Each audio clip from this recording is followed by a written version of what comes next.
नमस्कार, स्वागत है आप सभी का आपके अपने चैनल व्रत कथा में।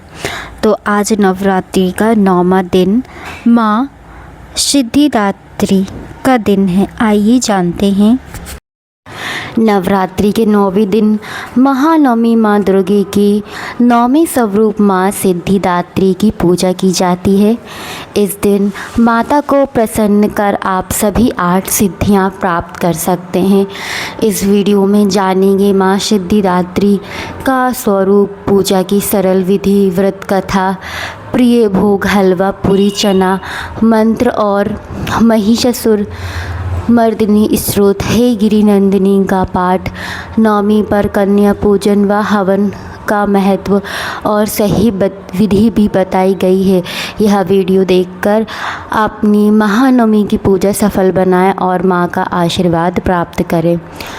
माँ सिद्धिदात्री का स्वरूप, पूजा की सरल विधि, शुभ मुहूर्त, माँ सिद्धिदात्री की व्रत कथा, पूजन और हवन विधि, माँ सिद्धिदात्री स्तुति, माँ सिद्धिदात्री का मंत्र। ओम देवी सिद्धिदात्रै नमः। माँ सिद्धिदात्री का स्वरूप, पूजा विधि, कथा और स्तुति। माँ सिद्धिदात्री का स्वरूप आइए जानते हैं।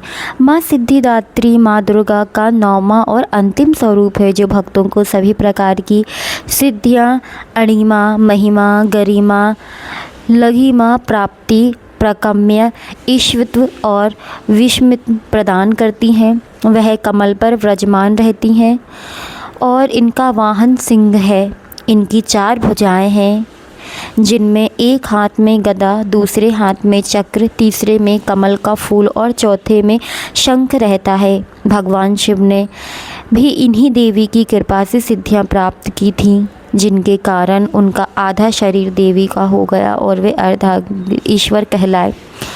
आइए जानते हैं पूजा विधि। नवमी महानवमी की स्नान व संकल्प। सूर्योदय से पहले उठकर स्नान करें और स्वच्छ वस्त्र यानी जामुनी बैगनी शुभ रंग होता है, इसे धारण करें और पूजा का संकल्प लें।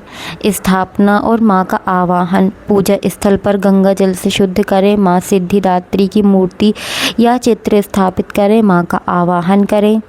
माँ को रोली, कुमकुम, अक्षत, धूप, दीप, फूल, सफ़ेद कमल प्रिय होता है। हो सके तो आप माँ को अर्पित करें और श्रृंगार सामग्री अर्पित करें। माँ सिद्धिदात्री के मंत्र का जाप कम से कम 108 बार जरूर करें। बीज मंत्र है ओम देवी सिद्धिदात्रे नमः। भोग में माँ को हलवा, पूरी और चने का भोग लगाएं। इसके अलावा तिल या नारियल से बने मिष्ठान को अर्पित करें। नवमी का हवन का विधान। ओम ह्रीं क्लीं चामुंडाय विच्छेद स्वाहा मंत्र से आहुति दें। कन्या पूजन में 9 कन्याओं देवी का स्वरूप और एक बटुक भैरव का स्वरूप यानी एक बालक को भोजन कराएं और दक्षिणा देकर आशीर्वाद लें। आइए माँ सिद्धिदात्री की कथा का स्मरण करते हैं और ध्यानपूर्वक सुनते हैं। पौराणिक कथा के अनुसार जब संसार उत्पन्न नहीं हुआ था, तब सर्वत्र अंधकार था। तब देवी ने अट्टहास किया और इनसे इस रूप में ब्रह्मांड की रचना हुई। भगवान शिव ने भी कठोर तपस्या करके इन्हीं देवी से कृपा से 8 सिद्धियों को प्राप्त किया था। तभी उनका एक नाम अर्धनारीश्वर पड़ गया। माँ सिद्धिदात्री की उपासना करने से सभी भक्तों को ज्ञान, बल, धन और मोक्ष की प्राप्ति होती है। आइए अब महिषासुर मर्दिनी स्तोत्र का पहला श्लोक स्मरण करते हैं। अर्गिनी नंदनी नंदिमिहूदिनी विष्म विनूदनी नंदिनुते गिरिवर विंध्य शिरोधति वासिनी विष्णु विलासिनी जिष्णुते भगवती हे शितिकंड कुटुंबिनी भूरि कृते जय जय हे महिषासुर मर्दिनी रम्य कपिर्दिनी शैलसुते।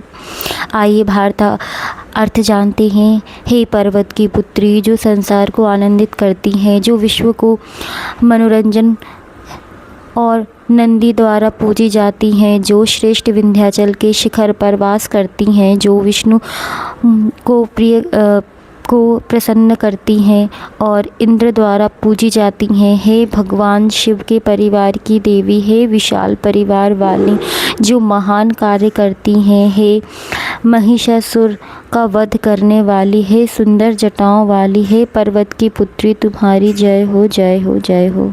नवमी हवन की सरल विधि। नवरात्रि के समापन पर नवमी के दिन हवन करना अत्यंत शुभ माना जाता है। हवन से घर की नकारात्मक ऊर्जा दूर होती है और वातावरण शुद्ध होता है। आइए हवन सामग्री जानते हैं। हवन कुंड या ना हो तो ईंटों से बनी अस्थायी कुंड, आम की लकड़ियाँ। हवन सामग्री बाजार में आसानी से उपलब्ध हो जाती हैं। काला तिल, जौ, चावल, गूगल, इलायची, लौंग, शक्कर, गाय का घी, कपूर, कलावा यानी रोली। अब हवन के चरण आइए जानते हैं। कुंड की स्थापना। हवन कुंड को साफ जगह पर स्थापित करें। हवन कुंड में लकड़ियों और कपूर की सहायता से अग्नि प्रज्वलित करें। हाथों में जल और चावल लेकर हवन का संकल्प लें। सबसे पहले भगवान गणेश और देवी देवताओं को आहुति दें। माँ दुर्गा का मंत्र ओम ह्लीं क्लीं चामुंडाय विच्छे स्वाहा, इस मंत्र का उच्चारण करते हुए 108 बार आहुति दें। देवी मंत्र है माँ सिद्धिदात्री के मंत्र ओम देवी सिद्धिदात्रे नमः स्वाहा का जाप करते हुए आहुति दें। पूर्ण आहुति। सभी आहुतियों पूर्ण होने के बाद हाथ में नारियल, पान, सुपारी, फल और कुछ हवन सामग्री ले ओम पूर्णमतः पूर्णमितम मंत्र का जाप करते हुए अग्नि में पूर्ण आहुति दें। आरती और क्षमा प्रार्थना करें। अंत में माँ सिद्धिदात्री की आरती पूजा हुई किसी भी भूल में आप माँ से क्षमा याचना करें। प्रसाद का वितरण करें। हवन का प्रसाद, हलवा आदि सभी में